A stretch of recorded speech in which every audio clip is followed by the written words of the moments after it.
Allez, avec ma première critique, on va essayer de parler d'une série un peu joyeuse. Venez, on parle de deuil. Nothing is easy for me. So move on! I tried! I didn't think that I would ever feel happy again. But happy and safe aren't always the same thing.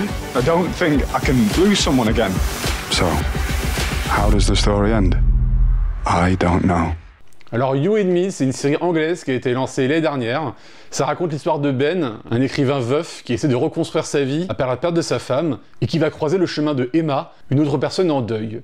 Les deux personnes vont être attirées l'un vers l'autre et c'est comme ça que l'histoire commence. La série fait 6 épisodes de 25 minutes, ça va être une mini-série. En tout cas, j'ai rien vu qui annonce une deuxième saison. Alors j'ai pas trouvé de trash showrunner, visiblement la série a été écrite par Jamie Davis. Ça semble être sa première série et franchement, chapeau bas.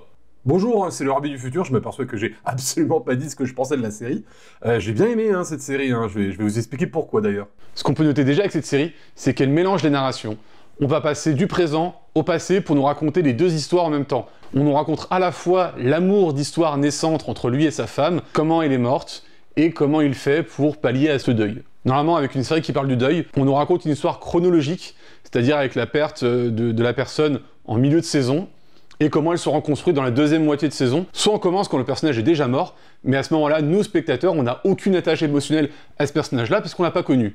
Avec ce système-là, on a une attache émotionnelle, et on commence tout de suite à l'histoire quand elle est décédée. L'acteur qui joue Ben est déjà franchement bien. Il arrive à nous jouer un personnage qui est plus bas que terre, qui est totalement détruit de l'intérieur, mais qui essaie tant bien que mal de vivre sa vie en élevant ses deux enfants. Pourtant, on voit qu'il essaie des trucs. Il y a un de ses potes qui l'emmène boire un coup, il essaie de draguer des filles, il en embrasse même une, mais il n'y arrive pas. Il n'arrive pas à sortir de ce deuil. Et ça, c'est très bien montré avec le mélange entre flashback et moment du présent. En insérant des flashbacks continuellement, même dans le moment présent, ça nous aide à nous indiquer que le spectateur est toujours dans sa phase de deuil. Il n'arrive pas à passer outre. Pour lui, son deuil, qui se soit passé il y a 4 mois, il y a 4 ans, il y a 4 semaines, c'est la même temporalité. Et ce qui est aussi intéressant en mélangeant les temporalités, c'est qu'on peut mettre du suspense pour savoir qui Emma a perdu, quelle relation elle avait avec elle, et de quoi elle est morte. Le personnage d'Emma aussi est très intéressant à regarder, elle garde tout pour elle. On sent qu'elle est détruite aussi de l'intérieur, mais elle n'a personne à qui en parler. On va comprendre en regardant la série pourquoi, mais c'est très intéressant à regarder un personnage qui voudrait bien parler de sa peine, mais qui ne peut pas, parce qu'aucune, pour elle, ne peut comprendre ce qu'elle ressent. Ce que j'aime bien avec cette série en plus, c'est qu'on sent que c'est une série qui s'est passée après 2020.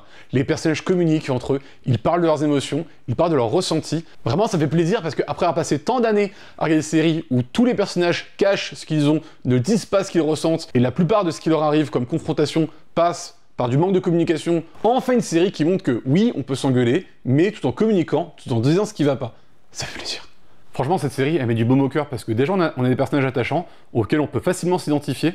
Même les personnages secondaires sont intéressants à regarder. Déjà, la mère de Ben, criante de réalisme, et franchement, elle est ultra touchante. On sent vraiment la mère qui veut bien faire pour son fils, mais qui à un moment craque parce que ça fait des années qu'elle le soutient moralement et physiquement, et que là, elle n'en peut plus. Ça arrive plusieurs fois dans la série qu'elle craque devant lui en lui demandant d'arrêter ses conneries et de reprendre sa vie en main. Il y a aussi l'employeuse de Ben, parce qu'il travaille dans un journal et elle lui demande quotidiennement d'aller écrire des articles sur des personnages locaux. C'est d'ailleurs comme ça qu'il rencontre Emma. Et elle, c'est pareil, elle sait lui remettre les idées en place, elle sait lui dire ce qui va et ce qui va pas, et elle l'aide aussi à avancer. Et elle montre aussi ça, cette série. On ne peut pas se relever d'un deuil tout seul, il faut être entouré. Et franchement, ça, c'est un truc que la série développe bien. Ben, il est aidé à la fois de la famille de sa femme décédée, de son employeuse, de sa mère, et de ses potes. Ils arrivent bien à nous attacher direct au personnage parce qu'on voit ses difficultés.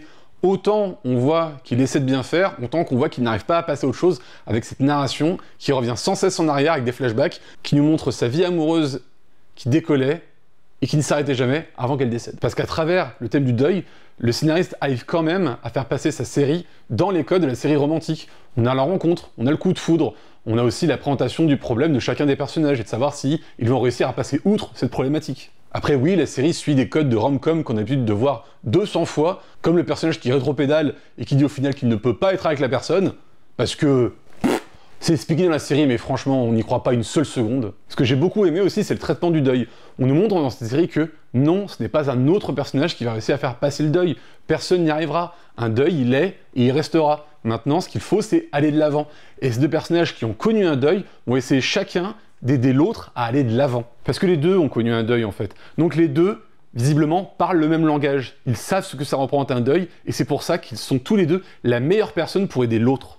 Et c'est pour ça que le montage, encore une fois, a du sens. Pourquoi on nous mêle les deux temporalités? Pour nous montrer que quand on est en phase de deuil, le passé et le présent se mélangent sans cesse. C'est pour ça que les personnages qui sont en deuil n'arrivent pas à aller de l'avant. Parce que pour eux, ça ne s'est pas passé il y a 2 ans, ça ne s'est pas passé il y a 2 mois, ça s'est passé hier. D'ailleurs, j'aime bien aussi parce que souvent dans le genre du deuil, il y a ce qu'on appelle la relation pansement. La relation qui vient parce qu'on essaie d'apaiser sa peine comme on peut et on prend entre guillemets un peu le prévenu qui nous fait un peu de bien et qui nous empêche de penser au deuil qu'on a.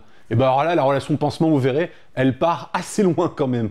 Après, je peux pas faire de critique trop longue de la série parce que c'est que 6 épisodes entre 20 et 25 minutes, donc ça fait à peu près entre 2 heures et 2 heures et demie de contenu. Et je préfère pas faire de section spoiler, je préfère que vous alliez regarder la série, d'ailleurs elle est disponible sur la chaîne d'Arte, donc vraiment lancez-vous, et à bientôt pour des nouvelles critiques de série.